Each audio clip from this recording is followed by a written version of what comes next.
Bueno, buenos días con todas y todos. Muchas gracias por Good morning, everyone, and thank you for being with us today, participating in this very important event. This is an important event regarding criminalization of indigenous people and their right to self-determination. I'd like to greet you with a good morning, good evening, depending where you are located. For me, it's a great honor to moderate this high-level panel with highly reputed moderators and panelists. This event, this panel, is organized by the International Peoples Rights, the IPRI, and the Forum Abi Ayala, the Indigenous Peoples Rights International, and the Forum on the MEDPI, the expert mechanism on the rights of indigenous people.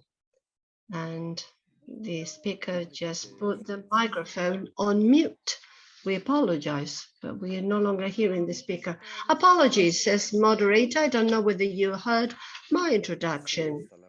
Well, we did until you were talking about high-level panel. Okay, so my apologies because my microphone was muted. I was saying that we would like to greet and welcome each and every person in this event. This is an event dealing with criminalization of indigenous people and the right to self-determination. The event is organized within the framework of the 14th session of the expert mechanism on the rights of indigenous peoples.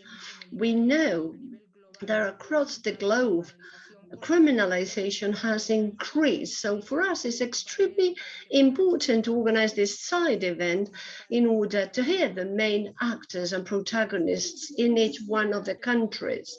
That said, I'd like to introduce co-organizers. I'd like to leave the floor to Jesus Amadeo Martinez, coordinator of the Abi Ayala Indigenous Forum, the well-known leader, and who will also be greeting us before we start this forum, this highly important forum. Jesus Amadeo, I think you're connected, so the floor is yours. Thank you, Monica. Greetings to all my brothers and sisters who right now, as you said, Monica, for some of them, they're early in the morning, is evening, or is even late at night.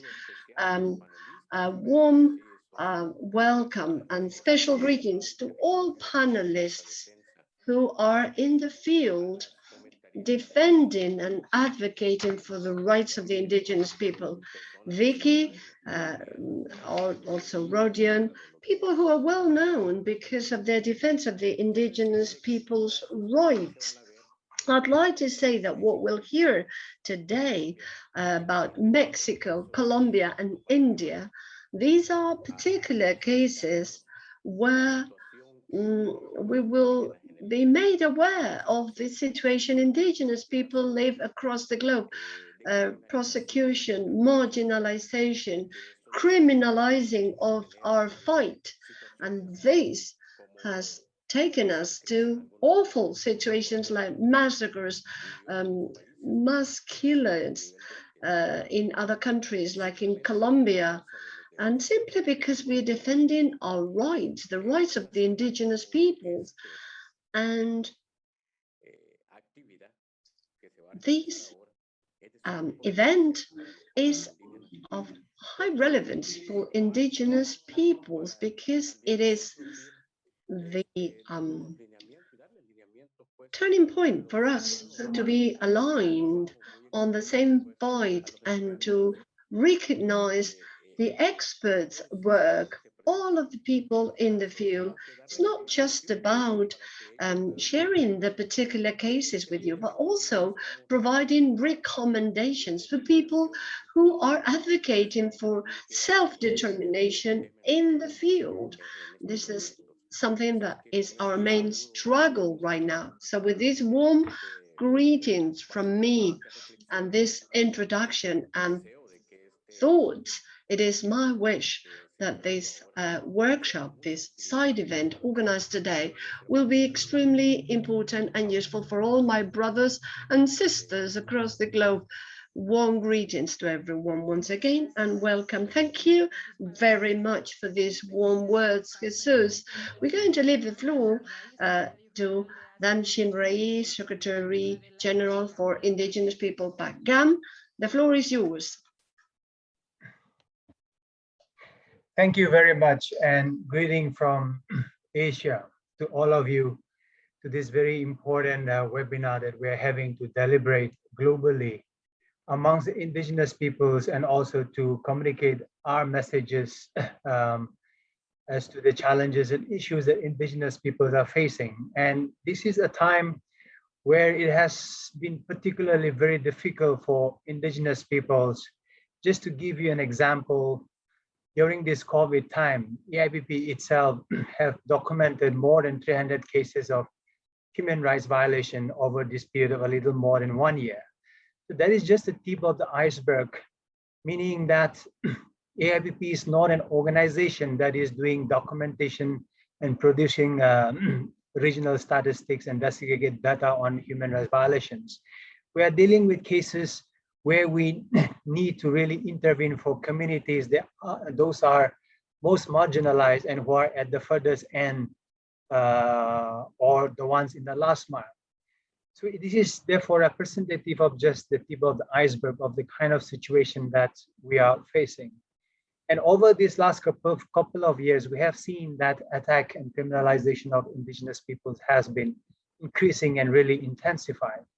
Now, this is just an indicator of some of the larger political situation that we are in today, which of course really relates to what we see today as the shrinking of civic space, and also democratic deficits that we are experiencing, and therefore move towards kind of a more autocracy that we are facing.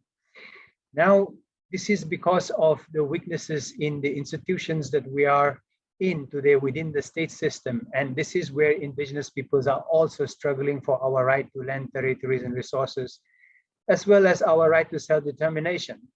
Because we see that these two issues is not challenging the larger society, but we see that this is an instrument to further transform the state and move towards more democratic society. And therefore, indigenous as a political force is really an important political force for which the larger society needs to recognize if we are to address this larger issue of democratization and moving towards more peace and conflict resolution. So it is in this context that this webinar is so important if we are to be able to address this larger issue of human rights violations and also specific attacks to indigenous peoples and criminalizing indigenous peoples. So I really congratulate all the co-organizers and the participants who have come in here to share our views and also to articulate our vision and concerns on this very important issue. So thank you very much, and good luck to every one of us.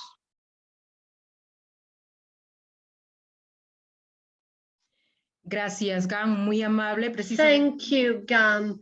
Precisely, this is why we're organizing this high-level panel to organize this situation. In view of the time, we'd like to move on to introduce our panelists this morning. And on behalf of the three organizations present in this panel, we would like to show our solidarity with the Chiapas indigenous people who've suffered the violation of their rights, and we'd like to send them our warm greeting and our strength be with them. Some technical indications: you will have 7 minutes, each one of the panelists. We have 3 panelists: Mexico, Colombia, and India. We're going to start with our panelists from Mexico, a well-known leader, Anabela Carlon Flores, indigenous leader from the Yaqui people in Mexico. She's an indigenous lawyer who works in the protection of the Yaqui territory. She's a trainer of indigenous people, working in strengthening indigenous people knowledge and in the protection of territory. So without further ado, Anabela, you have the floor and you have 7 minutes to share your experience and the situation right now in Mexico. The floor is yours.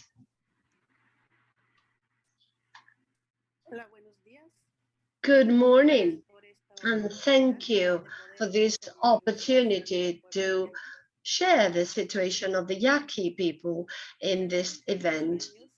In the past few years, the Yaqui people has been heading a couple of processes, legally speaking, in the defense of the rights to water and territory, and to freely determine their future. These territories were acknowledged and returned, and every year they were allowed to half of the resources, so that's 850 million cubic meters for the irrigation of their territories since the dam was closed and the river was not available for the Yaqui people, so there was no possibility to have the territories and the crops growing, and the territory was drinking more and more. The right to water has been reduced to 200 million cubic meters. Two more dams were built ever since. So the Yaqui territory has been subject to a couple of projects, an aqueduct to the Guaymas port, a motorway, aerials, gasoduct, and even mining concessions. Every project that comes to the Yaqui people territory gives rise to conflict, death, and impunity. Yaquis have been for 200 years suffering mass deportation and in permanent war, being criminalized, being killed. Many of the leaders in the avant-garde of the fight for the defense of the territory and the water. But recently, ever since Mexico ratified the 169 convention, we have been invoking that convention, and of course our right to prior free and informed consent. In the past few years, an aqueduct has been built in the Yaqui River, and of course no consultation was done with the Yaqui people. That project is not finished and the consultation was never launched amongst our people. So the Yaqui people started a movement to defend their waters, and since we are running short of water to irrigate our crops and our land, we were promised that we would be given access to water since the 40s when the dam was built. And more, this is becoming a challenge, and the access to water, as I said, is only limited to 200 million cubic meter. And when the negotiation of the project started in the territory, the negotiations were done without us, but we were granted access to a limited amount of water, and none of our villages have been connected to that project so far. And this climate change, this drought, making our lives more and more difficult. Rain is more scarce, there's less water. So when the aqueduct was built in Hermosillo city, we were promised, the government said, that we would have access to a given amount of water, but the river is becoming shorter, smaller, less water available, and we are no longer consulted upon. We've lost our traditional crops.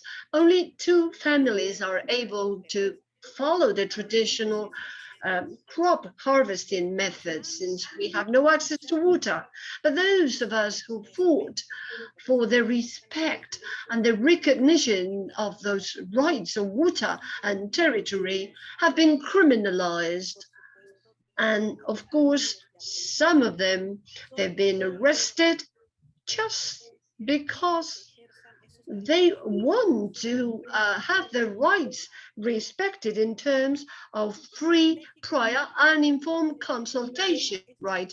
In the international arena, Mexico appears to be a good ally to indigenous people, but reality is far from that.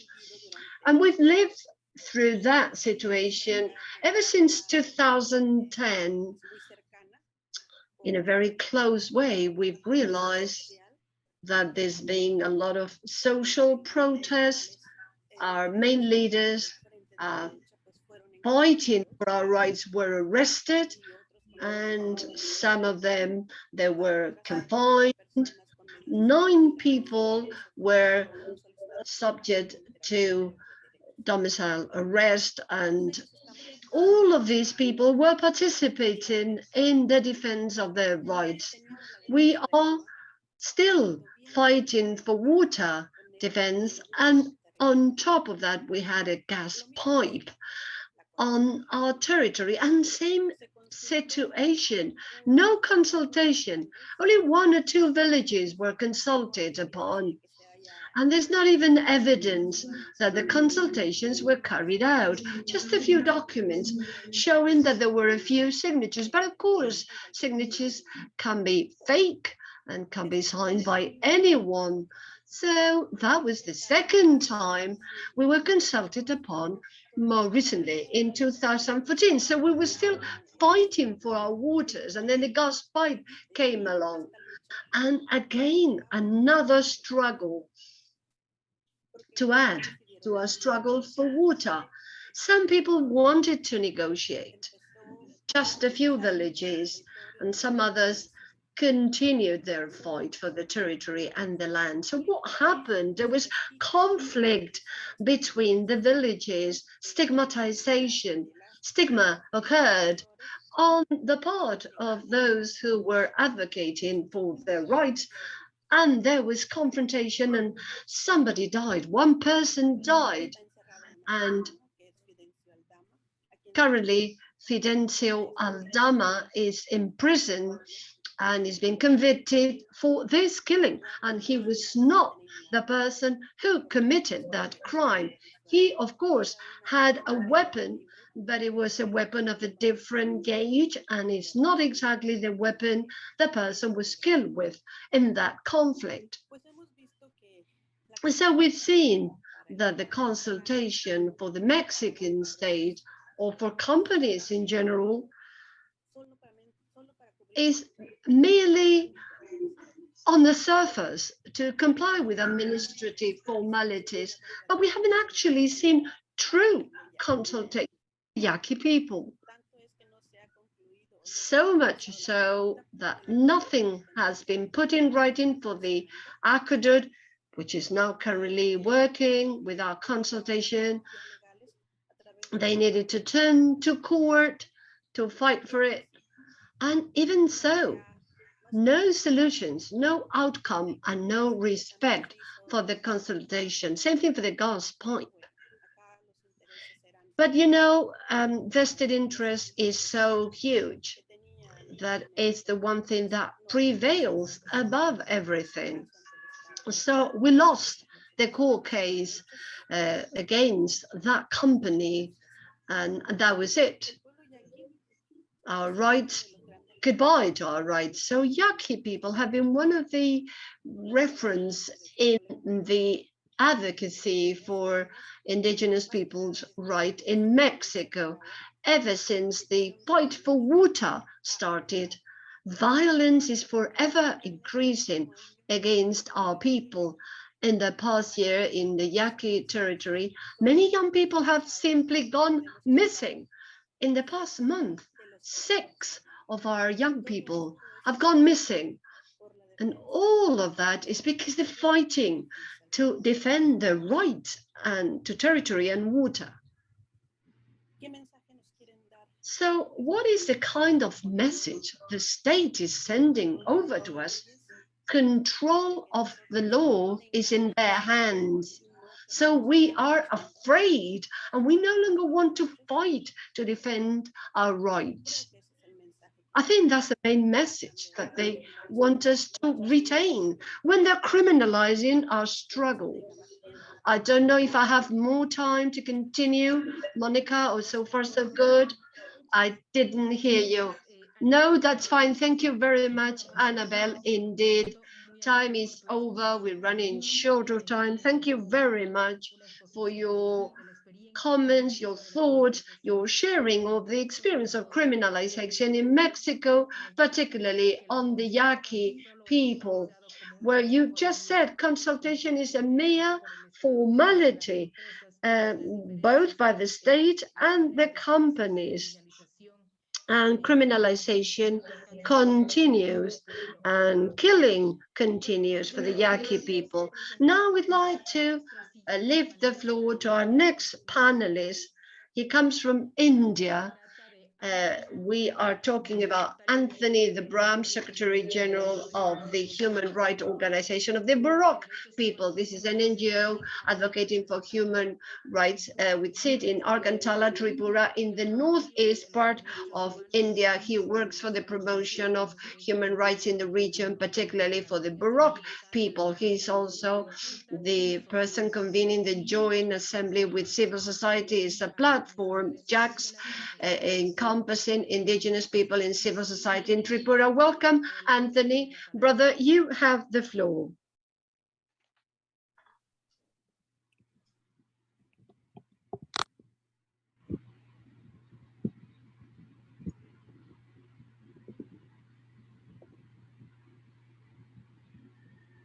Anthony, you have the floor. Hello. Hola, Anthony, sí, te escuchamos. Yeah, I could not understand. Hello, Anthony. We listen to you. My name. So is it my time to present? Yes, Anthony. Yes. Okay. Thank you very much, and sorry I could not join right from the beginning because there was a power cut and there was no line. So thank God that the power has come in now. Yeah, well, it was very nice, and thank you to see Vicky and Game and all other who are in this panel. And see, after a long time after COVID, well, actually, I didn't get time much to go through the concept note, and as I was in the field for a protesting, where the indigenous people were being actually arrested, and even today there was a protest in one of the remote area, so where I have to go and actually participate with the villagers to protest against the police arresting the indigenous people without any reasons. Well, coming back to the indigenous self-determinations in Tripura, yet I think it is not a new agenda. It has been right since from the time of annexation with India. We have been also struggling and trying to fight the rights, the political right of the indigenous people in Tripura. And of course, not only in Tripura, as a whole in Northeast, this has been a struggle. Well, at this present situations, I think we are left out without no options, but we are trying our level best to actually continue our struggle. Now, the land that the indigenous people has been occupying and staying since from time immemorial, since from ancestor, are actually slowly being taken away through the very systematic process of administration. Now, the very alarming, just last month, there was a land survey in the state of Tripura. And in this land survey, we found that the administration is not recording the populations and the name of the indigenous people in that particular area. That means they are intentionally doing to actually remove our indigenous name from the land record. Although the land belongs to the indigenous people since from time and ancestral. Now the reason is why and how. The reason is the administrations and the legislative and the judiciary is being run by the non-indigenous people, by the illegal migrant people, and they have become majority in terms of numbers. They're 80%, whereas for us, we have become 20%. Now, when we talk about the self-determinations, then we are being called as a law in India.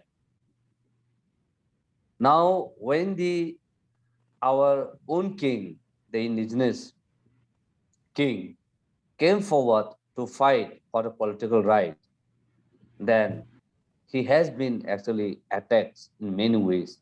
And I personally was there last in the month of May, where both of us were together. And there we were in the sub-divisional magistrate office, and we were being attacked by these non-indigenous people, the illegal migrant people, in the office of the sub-magistrate. So one could understand how serious it is and how on a daylight they could actually do. And when the police officers were present, then we asked, why you cannot protect us? Why you cannot do anything to those gundas? Then, police say, no, they are not doing anything. And they were 6 times bullet shot, but thank God that it did not hit none of us. So these are the recent kind of attack that is actually happening. It is just because they fear, because our own king is coming forward to protest against the injustice to the indigenous people and against the land grabbing. And another very serious concern is that in every indigenous locality, in every indigenous village, they propose for the dumping pits. Now, when we question why in the middle of the village of the indigenous people you have chosen for a dumping pits, then they say, no, this is a government land. This is a government land, so we have every right to do in our own way. So we have to challenge through the legal framework as well as through the movement. But none of the administration actually listened to us.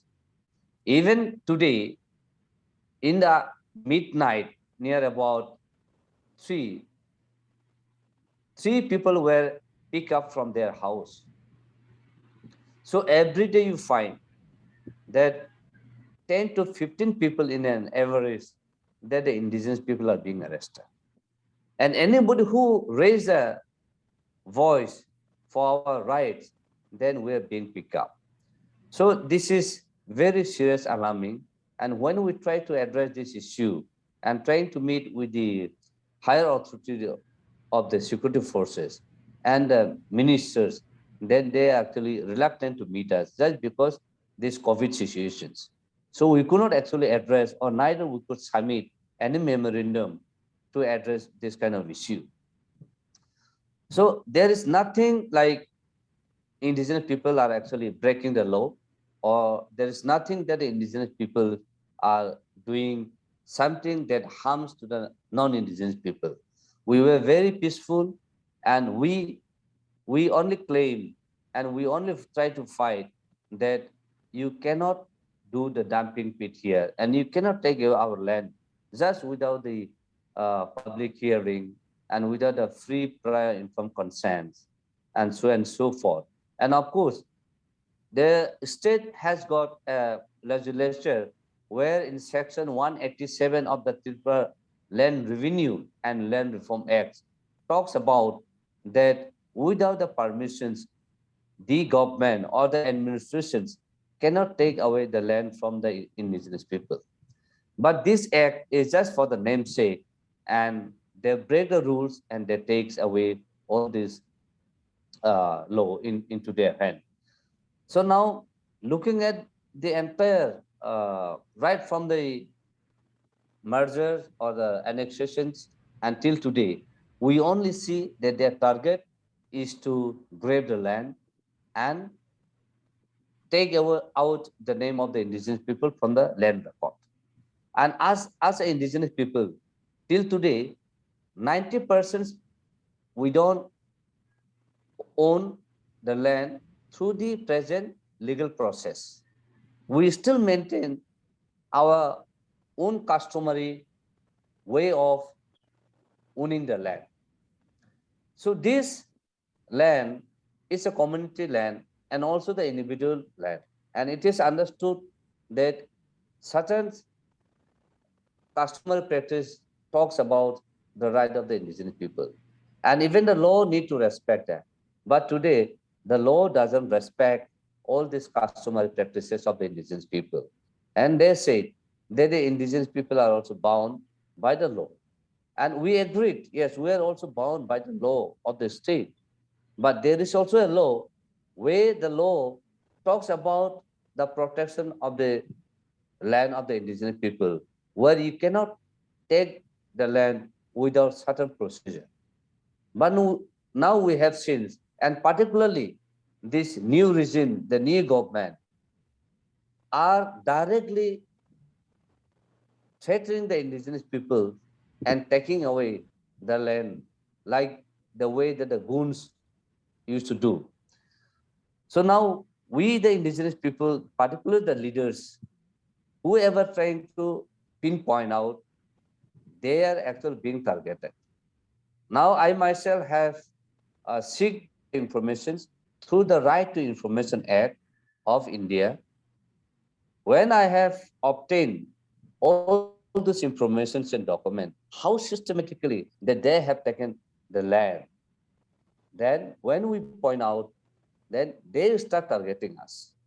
Now, even in the court, when we address this issue, it is very difficult to actually carry out the whole arguments. But at least we thank God that some good judges are actually trying to give us some justice. But whenever they're trying to give the justice, they're being removed and they're being from the state. So it is very difficult for us to actually fight that. Now, who are the ministers? These are all non-indigenous people.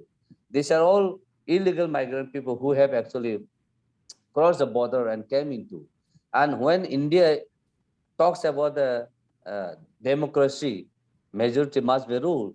So we are seeing that the non-indigenous people, the illegal peoples are the majority. So they have everything in their process. They can do anything as they like. They don't need to follow the law and rules and these guidelines. Yeah. Anthony, le pido que pueda terminar, ya ha concluido su tiempo. Have I crossed my Anthony, time? I will ask you to finish because you have run out of time. Thank you very much. I'm just Thank you very much for the contribution. to cite about the present scenario. So the indigenous people now have come together to fight back this evil act of the government, of the systems, and we are only asking for the political right, and that is self-determination. We have been demanding, even right from the CAA, the Citizenship Amendment Act, where we have been actually protesting and fighting for this act. Right from there, we have become very strong. The indigenous people have become very strong, demanding for the self-determinations. So these are the certain issues, present issue, present cry of the indigenous people, where I would like to highlight with you all. And thank you very much for being patient to listen to me. Yeah.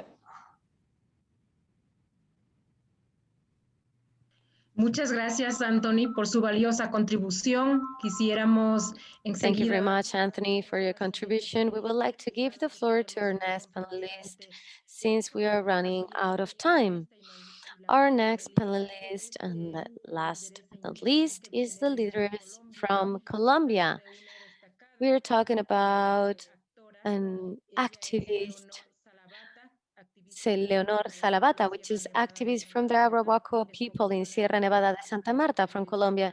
She is a human rights commissioner of the Tairona Indigenous Confederation and representative of the National Commission of the Indigenous People of Colombia. She is also a member of the delegation of the National Working Group for Indigenous People Rights of the Constituent Assembly of 1991, and she has also received several awards, including different prizes for their campaigning on the rights of Indigenous people. Please, Leonor, you have the floor. Thank you very much. You have 7 minutes in order to share your experience with all of us, share your experience of what is going on in Colombia with all of us. Thank you very much, Monica, for this warm welcome. Welcome all of you panelists that I have been listening to with attention. Thank you to the moderator. Thank you and welcome also to the experts and to all the people that are here with us in this event. I would like to welcome you all and then start exposing some of the problems. I would like to represent my people, the Arhuaca. I'm from the north of Colombia. It is located in Sierra Nevada de Santa Marta. And as we were talking about criminalization in Colombia, I would like to compare this criminalization with what we can find. This sound is not very good. I would like to make a comparison. Birds change their birds never change, and now we know that the people and the autodetermination of the people are related to the criminalization. Right now, the high courts are declaring the killing of indigenous people as a risk. It's one of the risks we are facing. It's a physical and cultural risk, mainly because of how many years we have been suffering from military conflict. We have been trying to finish this military conflict and reach peace. It has been a very important topic for Colombia, but the criminalization has been going on because the system is fostering and encouraging this criminalization. We need a system in order to change the thoughts in our society, the vision of our society, the cultural vision of our society. This will be only way we will fight criminalization. We don't need reformations at this regard. We need a change in the culture.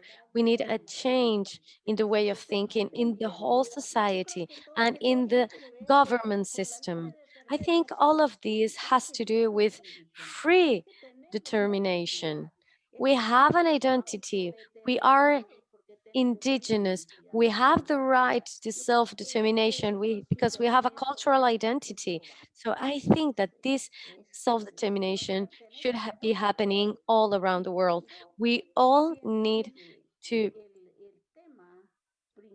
fight for it. So I think one of the main topics in all of this is the sound is not good enough. We have to think that criminalization has not only to do with physical and cultural criminalization. Criminalization is also a political issue because the system is dividing us. And then they're making this division legal through the right law. I was listening to my colleague from Mexico and my colleague from India, and I think that here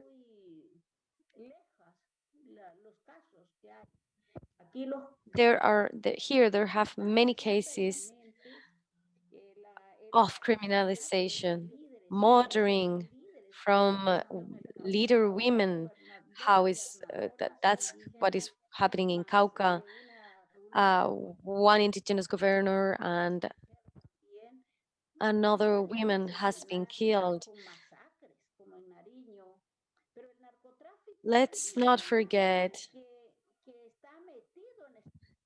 the slaughter in some places. And also, let's not forget about the drug trafficking. The structure of the government is ending with indigenous people. The protest, the national strikes, all of those must be spaces in order to listen to one each other, to find a solution to the different problems we might find. And I think that here in Colombia, there is a very strong social movement that include indigenous people. Indigenous people have been fighting for these rights for several years, to have the right to be ourselves, for the self-determination. And we need our territories to be recognized. Colombia needs to ratify all the international law for indigenous people.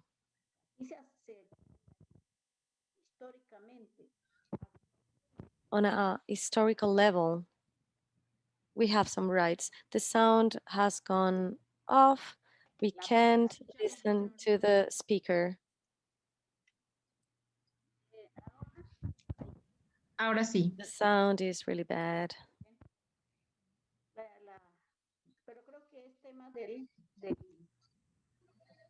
Tema de la conectividad, disculpen. Les comentaba que Colombia ratifica. Sorry, I have been some connectivity problem. I'm saying that Colombia has been ratified the land right, the cultural right, the social rights, the administration rights. But if there is a system where ignorance and the lack of political system, we can't get better. Even if the rights are written down and ratified, that's why we really think that what we have that we will have been trying to protect through all this year, such as the nature,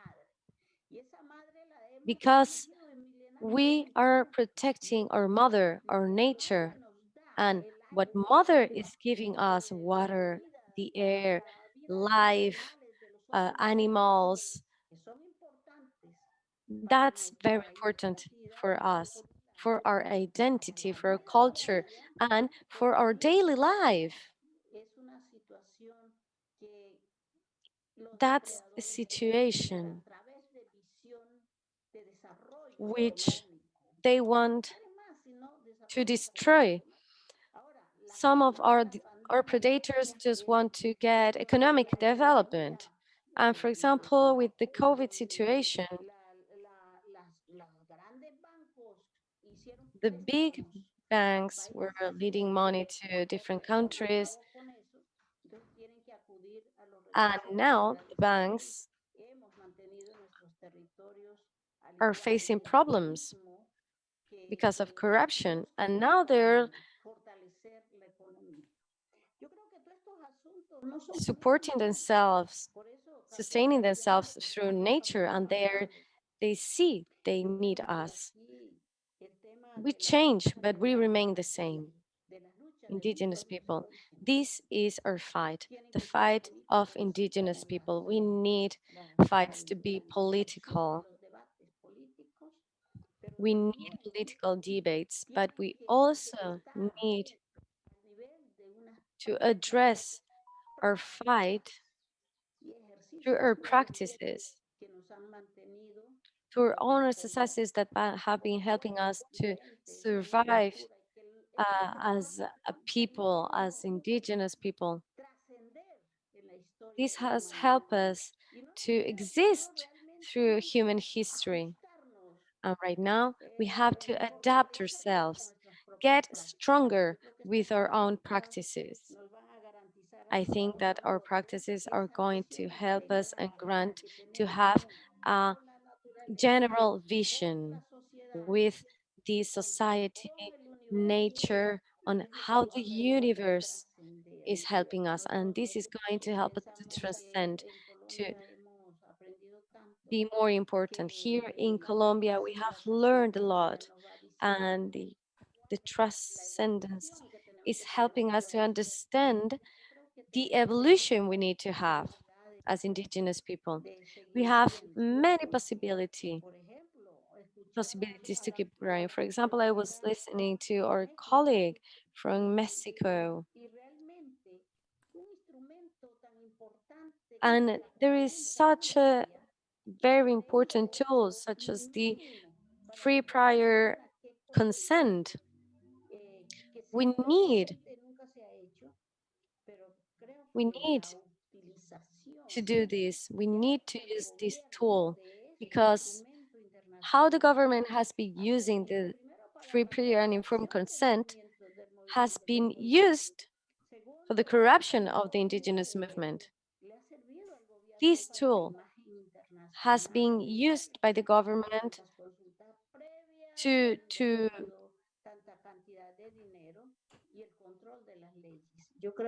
have a better image for the international community.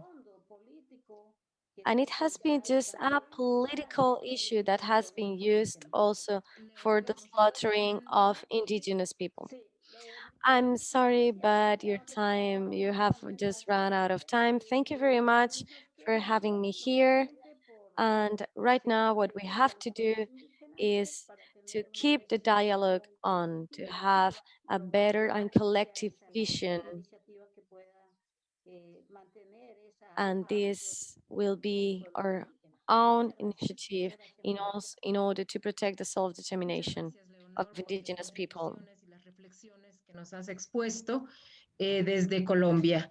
Queremos dar paso inmediatamente a nuestros destacados expositores que son expertos, nos van a dar las reacciones de acuerdo Thank you, Leonor. Thank you for your words. We're going to leave the floor to our experts, having heard the panelists from Colombia, Mexico, and India.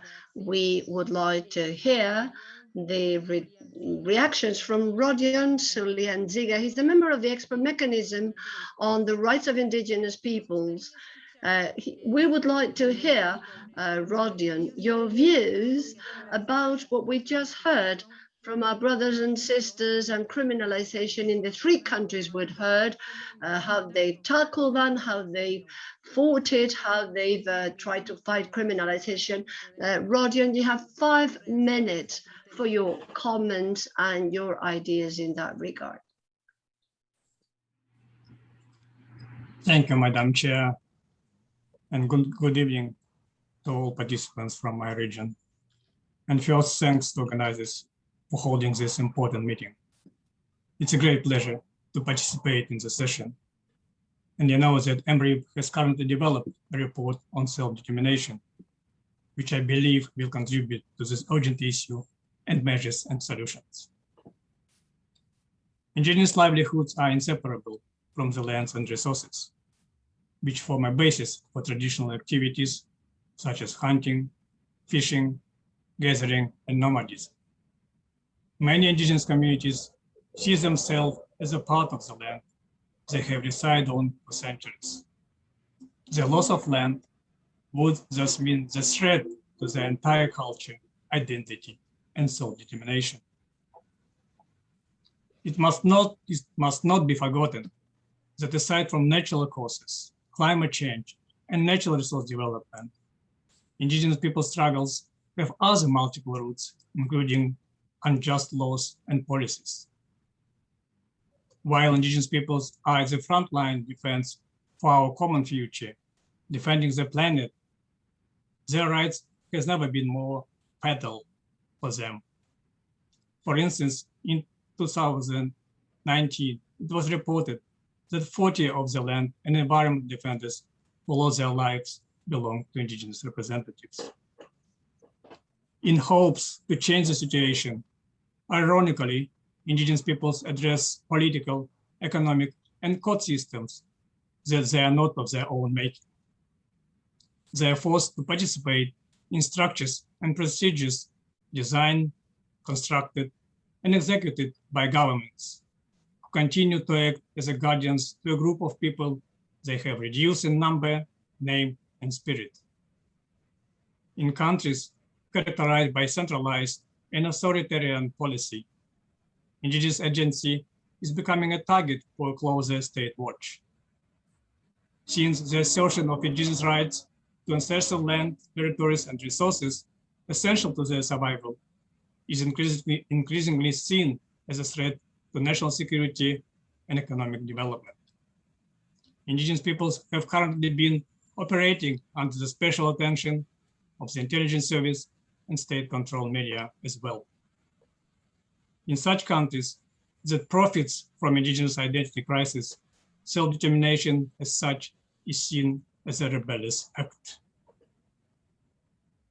Thank you for all panelists for their strong statement and commitment. For instance, in my country, where for the first 2 decades of new century, the government has been boosting the security forces and tightening control over civil society, indigenous activism is a challenging and often risky business. And in the future, we might indeed see Russian indigenous policy embarking on the path of militarization. We need to move in a new direction and maintain strong relations with those who seek freedom, democracy, and security, and engage with global activists and international human rights mechanisms. We must admit it is a very challenging problem to address, particularly if we speak about the state-sponsored harassment. I believe that the solution and our future lies in our young generation, our young leaders, who hopefully will be so empowered, so independent, so strong, so educated, so committed, they will be free. As to the right to self-determination, in most countries with indigenous population, the very term self-determination is very politicized because it involves complex issues such as right to land, which were originally populated by indigenous peoples and which is now inhabited by the dominant population of the country. As a result, very complicated and curious situation develops. The dominant and already self-determined majority denies the right to self-determination to a smaller group of indigenous peoples, and what is more, perceives it as a threat. The right to self-determination is the most basic right. It is the right to control your own destiny and your own future. The traditions and culture of many indigenous peoples and globe have been destroyed by colonial past. And we cannot return the past, but at least we have the right to rebuild our dignity, freedoms, cultures, to overcome this historical injustice and today's domestic colonialism. All this and much more is meant by the right to self-determination. These are not things you should need to prove you deserve or plead. These are rights that must be given. And my final comment, looking ahead to a post-pandemic world, number one priority for all national governments will be economic recovery. And based on the previous experience, while trying to kickstart the economy, the government may choose to ignore already modest provisions on sustainability, biodiversity, and green economy, and once again, target indigenous people lands and resources instead. We will witness a race for fast economic gain at the cost of people and nature. And we must join all our efforts to prevent a new wave of criminalization and disempowering indigenous peoples, human rights defenders, and leaders. Thank you very much.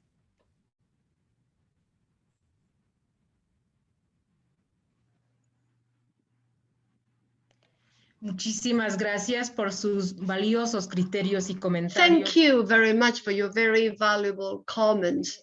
Finally, I'd like to say that Después de la post-pandemia, globally in the post-pandemic world, it's clearly pointing that the economy wants to be recovered despite the rights of the indigenous people.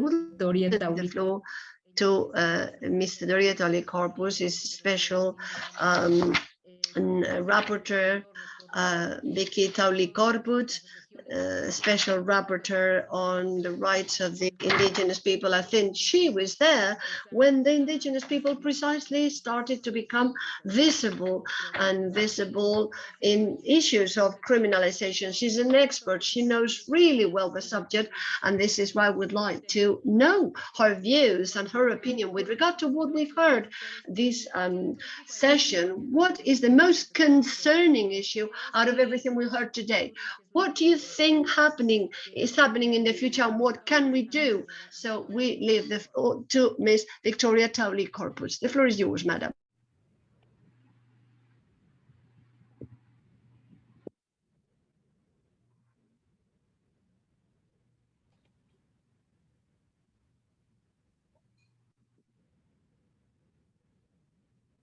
I have to unmute. Sorry.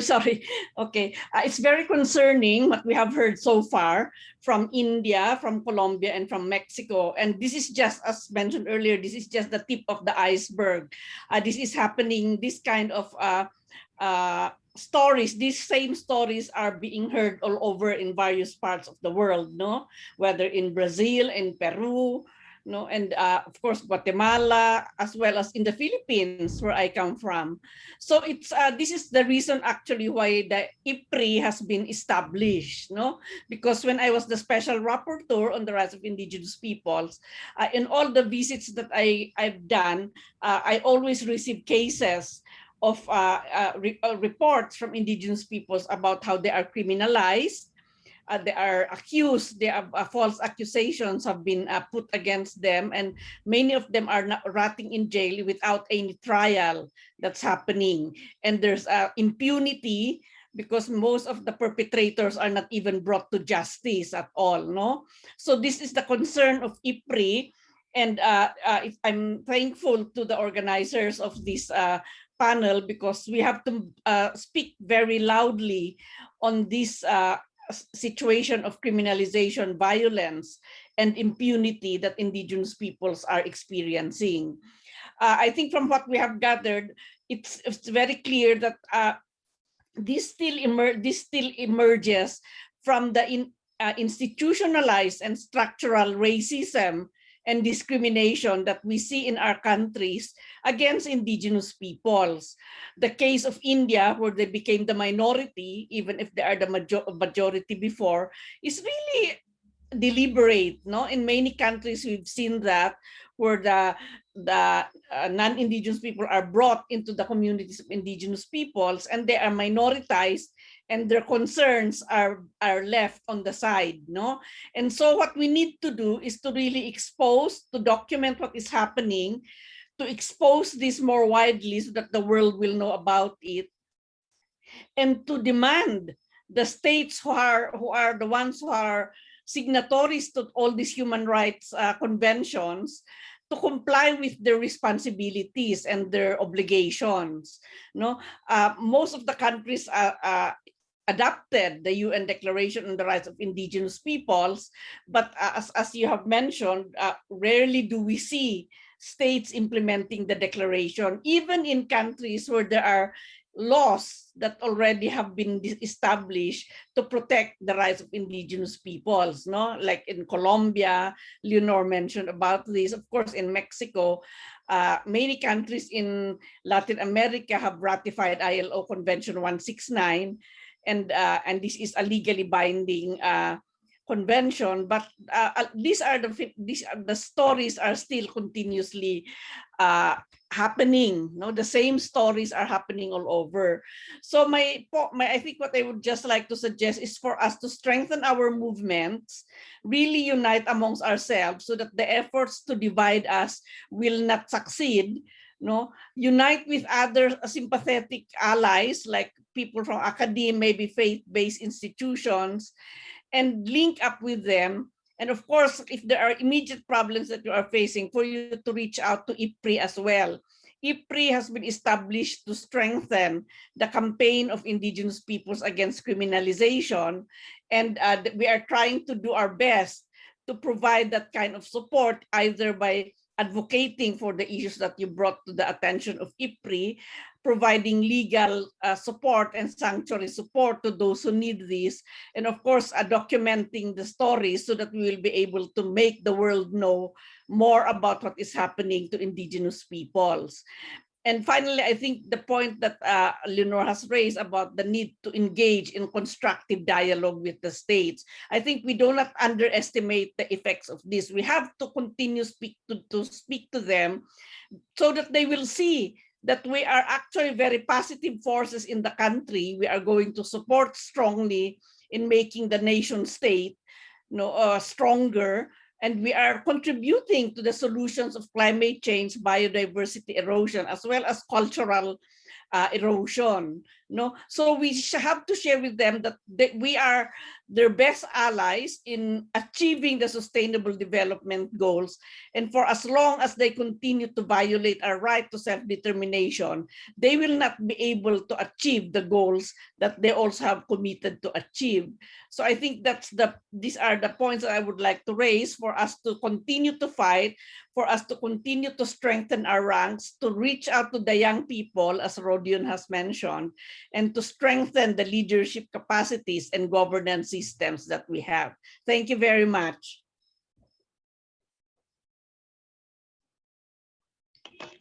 Muchísimas gracias. Thank you so much, Victoria. I didn't introduce Victoria Tauli-Corpuz. She's co-founder of Indigenous Peoples Rights International, IPRI. She's an activist. She's an indigenous person from the Philippine region, and we've heard her very valuable contribution. Her ideas calling for unity, calling to continue to establish dialogue, constructive dialogue with the states, telling them we're a positive force. We have the ideas to solve problems, and we are great contributors to solutions for climate change, and criminalization and impunity are the daily lives of many indigenous people in different regions in the globe, despite having ratified and signed and entered some conventions and like the Declaration of Indigenous Peoples Rights, and they're still violated in their rights. Finally, we're going to hear from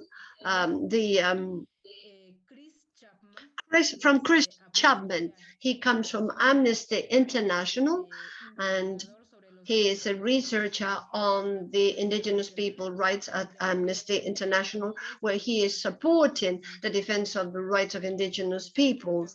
He is an expert in the issue of free, prior, informed consent, and he's been working for a number of years in Amnesty International. So we would like Chris Chapman, you are an organization that has a long-standing tradition in defense of human rights. So we're eager to hear your opinion about what you heard, what the comments have been put forward by the indigenous people. What really comes to your mind? What are the main criteria that we should adopt in view of this increase, forever growing increase of criminalization? What are your views in that regard? You have the floor for this very important panel. Sir, up to you. Many thanks, Monica, and many thanks to the organizers of this side event for inviting me to speak. I feel very honored to speak alongside activists, with such prestigious activists.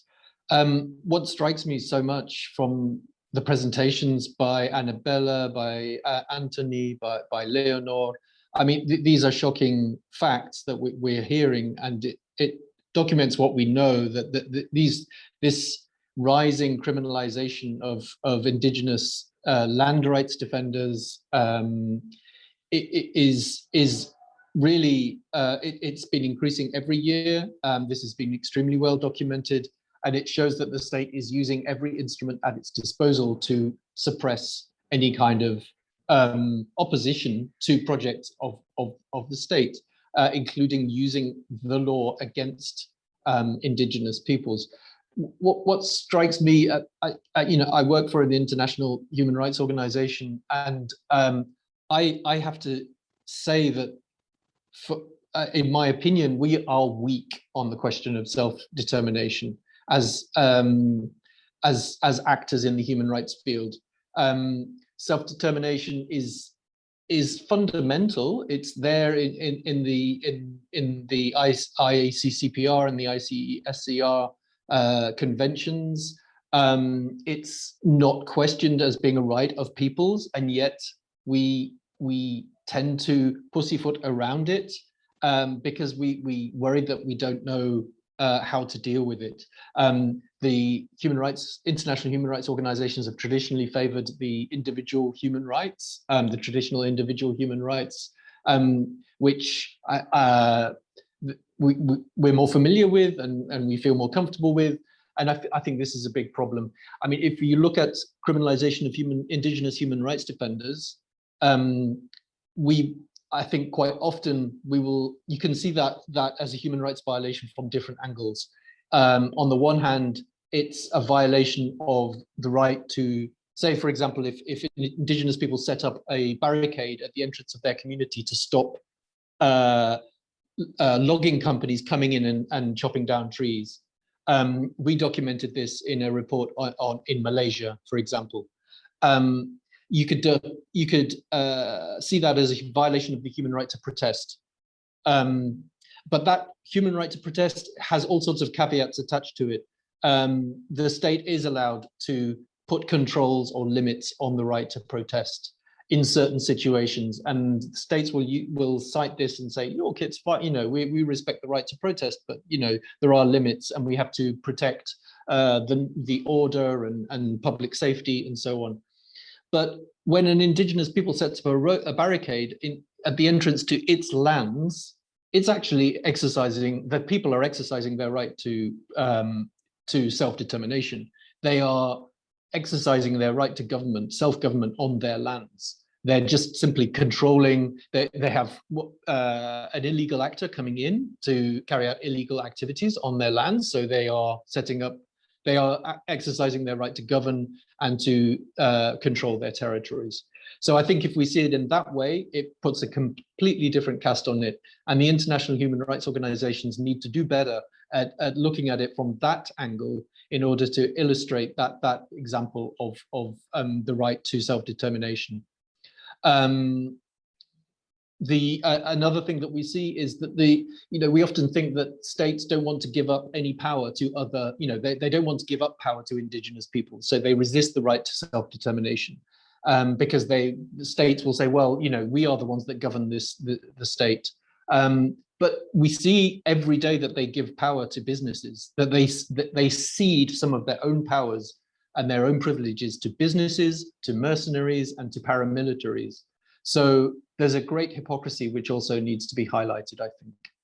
I think I'll stop there, as I think it would be great to hear from the participants and to listen to questions and see if we can answer them. Thank you very much.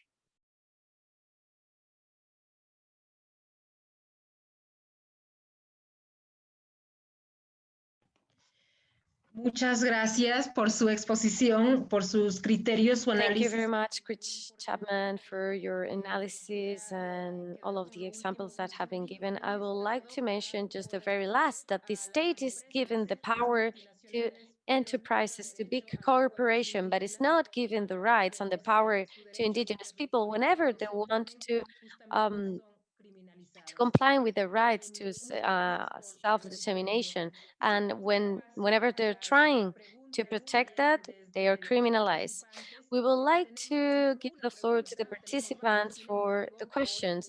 There are several questions, but we will try to respond as many as possible. Let's try to answer these questions. The panelists can answer these questions.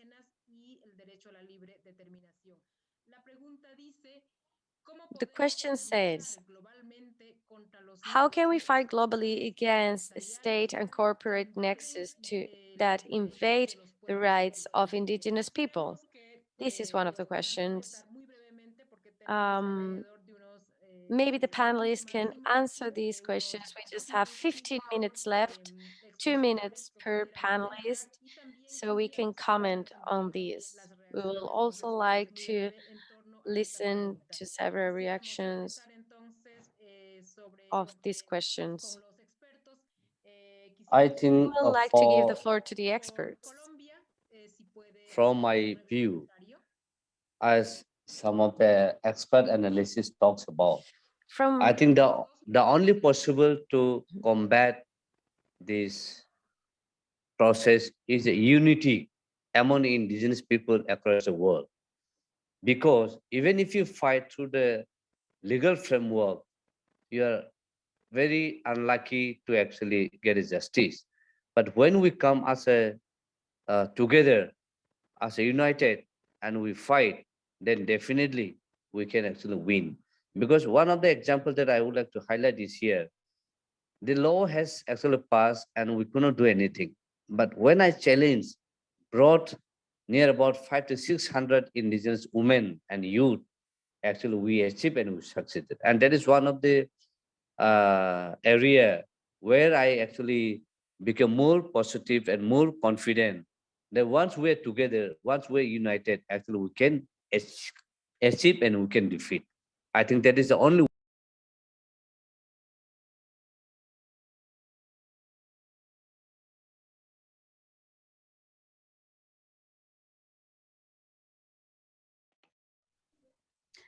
Maybe I can add a little to what has been mentioned by Anthony. Yes, indeed. Unity is one of the tools that we need to put in our hands so that we'll be able to fight in a more concerted and sustained manner. But I think we still have to also use the legal systems to challenge the state as well as the corporations. You know, justice has to really, we have to have redress, no, to all these injustices that have happened historically up to the present. And the legal system, the justice system is there so that it will provide that kind of justice to us. And if we don't use these mechanisms to seek for justice, then we are also surrendering, no, our right to this to the states and the corporations. So I think we need to also challenge them both nationally as well as globally, and that's the reason why treaty bodies are established, so that we will be able to bring to their attention what is happening to us. And finally, of course, as I mentioned earlier, the global networks, we have to network with all kinds of organizations. Like, of course, it's good to have Chris here. I saw that the International Land Coalition is here, the Zero Initiative, no, Zero Tolerance Initiative. There are many networks that are established now, which are our natural allies in fighting against criminalization. So I think that's one role that maybe IPRI can play, to link you with these networks as well as mechanisms, the treaty bodies, so that you will be able to expose and make more visible the issue, as well as seek redress in these existing grievance mechanisms. Thank you. Gracias, Vicky. ¿Alguien más? Thank you very much, Vicky. Is there anyone that wants to add something to this question? También reafirmar lo que decía Vicky y Anthony antes. I want to support my colleagues, Vicky and Anthony. I think that unity is one of the main visions that we need at a global level. We need to reinforce this part. And the other one is the internal percentage and incidence inside each indigenous people. We need to reinforce the culture, custom, everything that we do. So the nexus between the local and the society, between the land and the society, will become a political tool for every one of us. This was my addition to Vicky's exposition. Thank you very much, Leonor. Is there any other answer to this question from our experts? Also, 1 minute, I would just like to repeat the question. See, sometimes we indigenous peoples, being a simplicity, we tend to compromise. I think now it is time that we should not compromise at any cost. I think that should be the, I mean, last line for the indigenous people. If at all, if we have to survive without dignity and without identity culturally, I think that is the only option that we are left.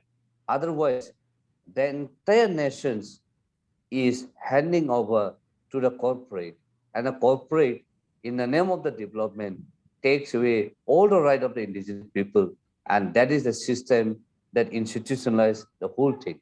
I think the last word and the last line that we all should have is that we should not compromise at any cost.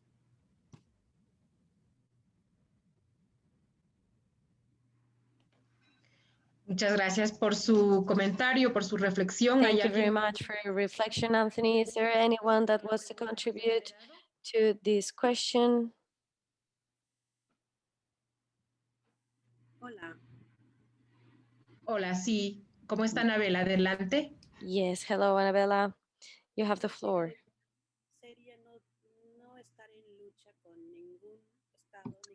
The best thing to do is to not fight with any government, since we are living in the same place, in the same territory. But when we are enjoying our rights, at that very moment, we will be and become a better society, especially the access to justice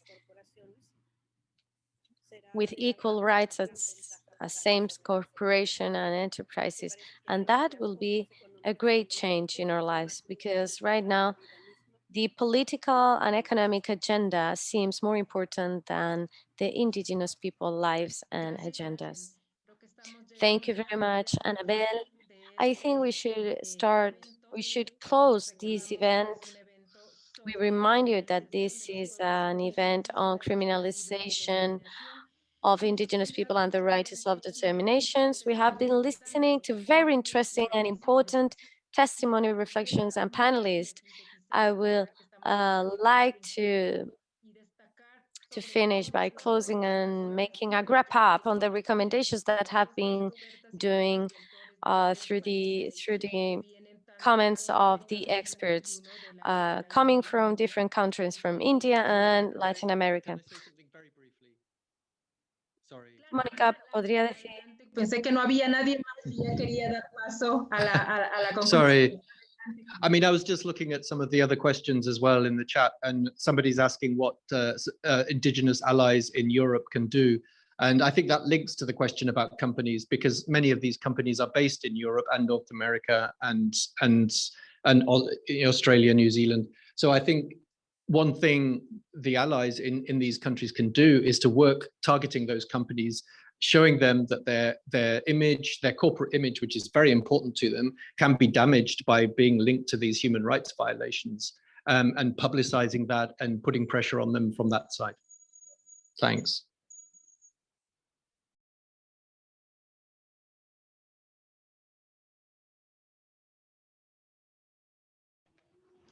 Gracias, muy amable por su comentario. Bueno, thank you very much for your comment. We have questions in English, some of these questions in English mainly. So that's why we couldn't read all of the questions, but you can see on the chat many of the questions that arrived from Mexico, for example, concerning the criminalization.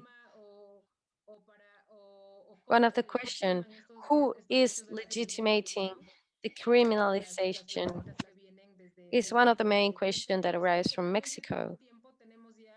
We don't have much time. We just only have 5 minutes in order to finish this event, this high-level panel. There are several questions. Do the panelists want to answer some of these questions that are coming up?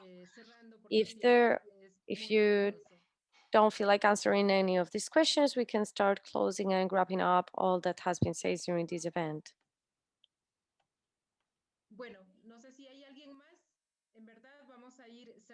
Is there any question? So we should just wrap up and make some conclusions from the panel on this event. I would like to thank all of you, especially to IPRI, also to FII, and also to IPP to be co-organizers of this high-level panel, especially with this topic, which is a very important topic in all the world, which is the criminalization of indigenous people that is happening through different systems. It can be through the right violations. And now we are asking for unity to fight together.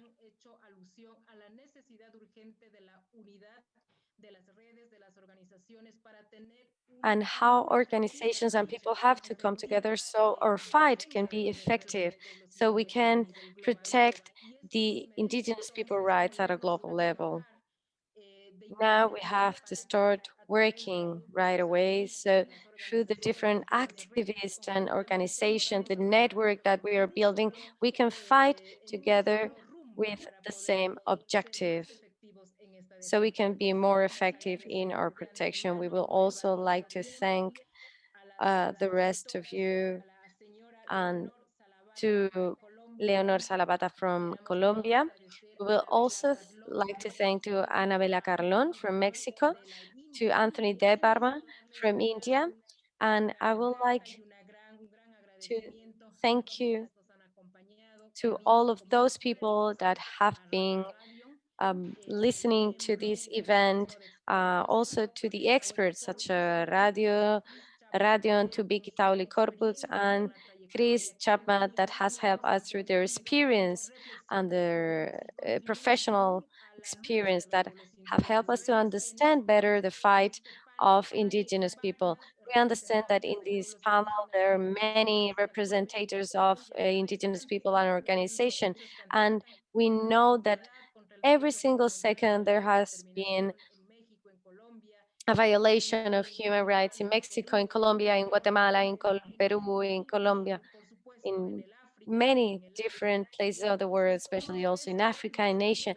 And all of these human rights violations make us think that we need to get creative, we need to be proactive. But I think that the main point has been stated here, which is the unity, coming together. And thank you very much for all the participants, to all the IPRI members, and to all of those that have been supporting all of us during this panel. We would like to invite you to participate and propose through different channels your idea. For example, IPRI has a website which is at your disposal to make your suggestions. Also, this event is going to be published, so you can check and disseminate this event. So I think that now is the closing time. I would like to thank you all. This was a very enriching experience. I think we all learned from each other with this huge event. Thank you very much to all of you from Thank you, Ecuador. everyone. Thank you, Monica. It was really excellent to hear you all. Anthony, muchas gracias. Chris, Leonor, Gracias. Anabel, Vicky, Thank you. Thank you, everybody. Bye-bye. Alancay, Thank you. muchas Thanks a lot gracias. for everyone. Hasta luego, Joan.